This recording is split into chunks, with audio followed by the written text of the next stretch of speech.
Hello and welcome. This is Plato Does English, and this video I'll be explaining and trying to analyze Jay Gatsby from The Great Gatsby.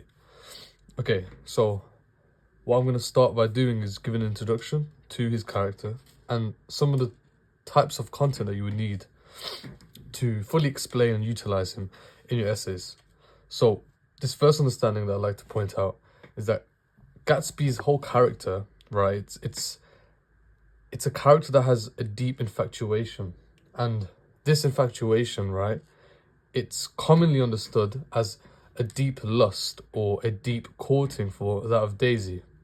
And so what we can understand from this is that his sole basis is to attain Daisy.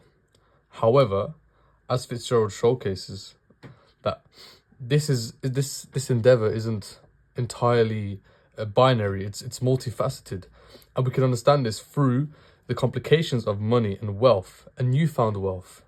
And this leads us into another understanding, right?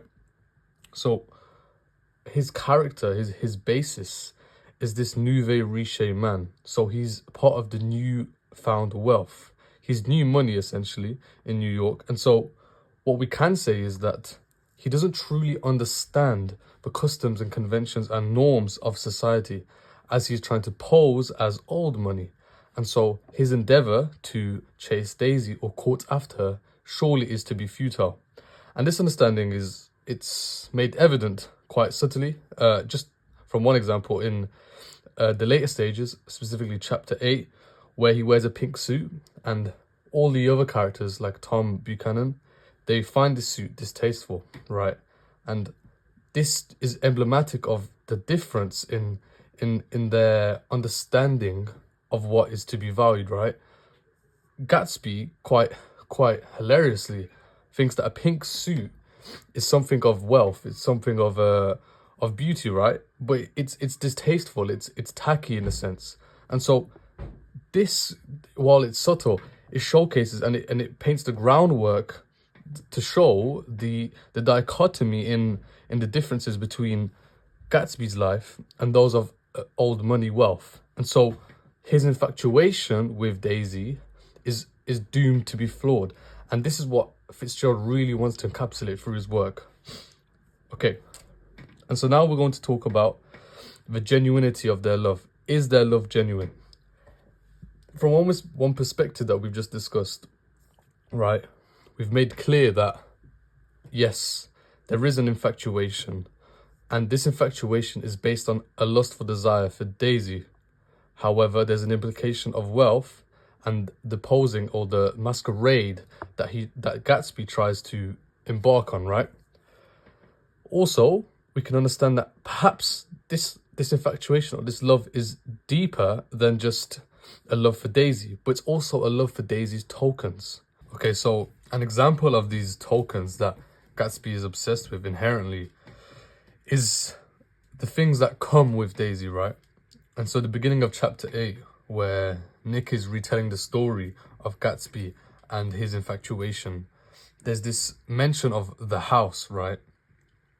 There's this mention of the motor cars, and there's also this mention of something that gave her an air of breathless intensity, right? And this breathlessness and this intensity is something that Gatsby perhaps hasn't been provided in his life. We know in his early endeavors as an aristocrat or a fake aristocrat, he was in the army, and so he hasn't been given this fortune of someone who is valuable and wealthy. And so perhaps this is why this love has been misconstrued in this way, right?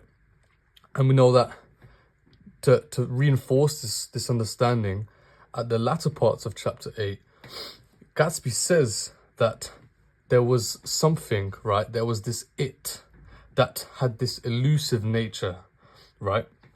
And this it is inherently not Daisy. Okay, so another part which I think is really important is to question the validity of Gatsby's love or infatuation for Daisy. And so I think the really basic understanding is that this love that Gatsby has is the only genuine love in the play, and the other characters like Tom Buchanan and his love for Daisy is false. It's it's guided by patriarchal norms, and so Gatsby is the only genuine lover, right?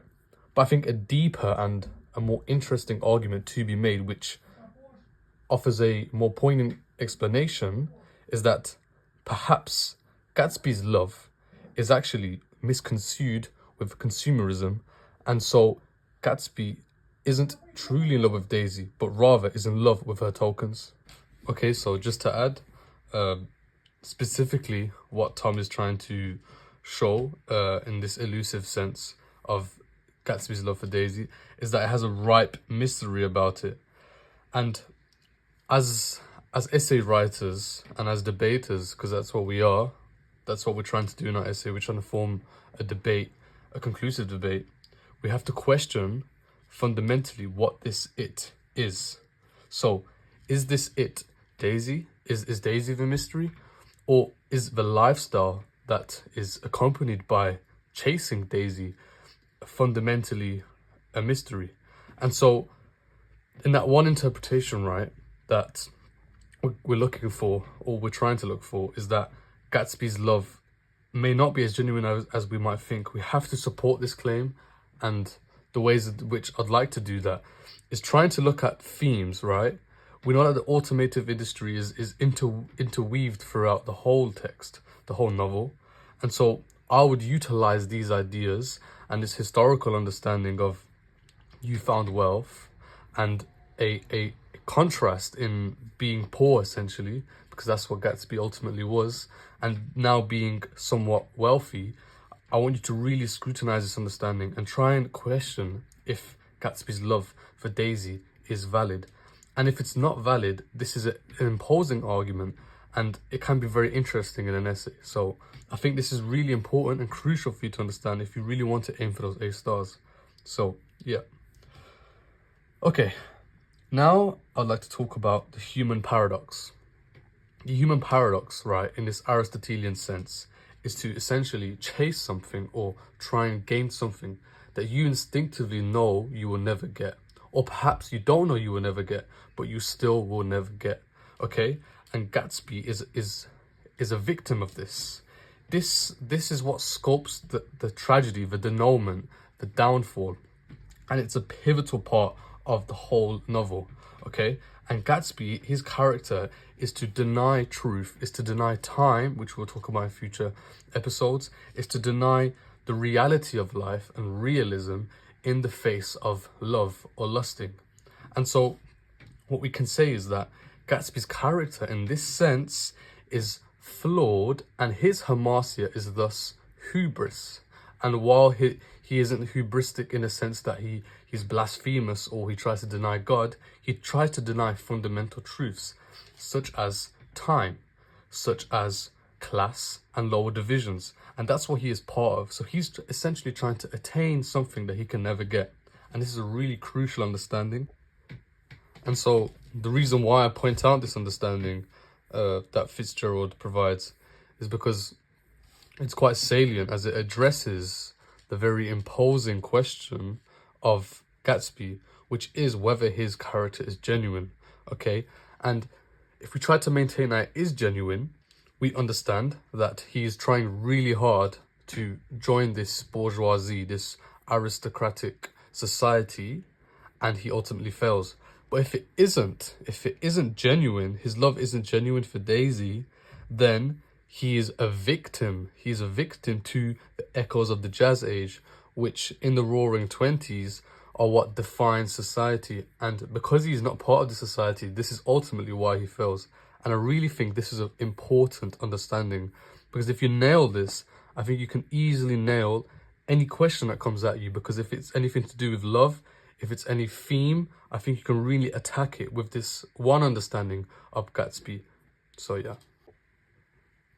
Okay, so in addition to this analysis, I just want to give a few key phrases and words that I think will be useful for you guys in your essays. So for Gatsby, I like to argue that his character is merely a masquerade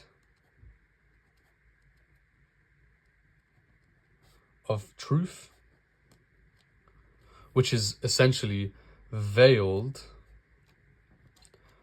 by falsehood. And what I mean by this is, as I talked about before, how he's trying to escape his lower class and join a higher class. And so that's just one phrase that I would use. Perhaps you could say that Gatsby's character, again, is multifaceted, and we must take a holistic interpretation to understand his character, okay? And so what I would also say is that his character, it delivers a sledgehammer blow, and thus it is archetypal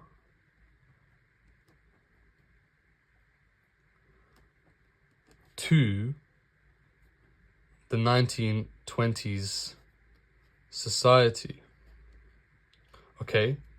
And just in addition to this, he subverts, right, the status quo.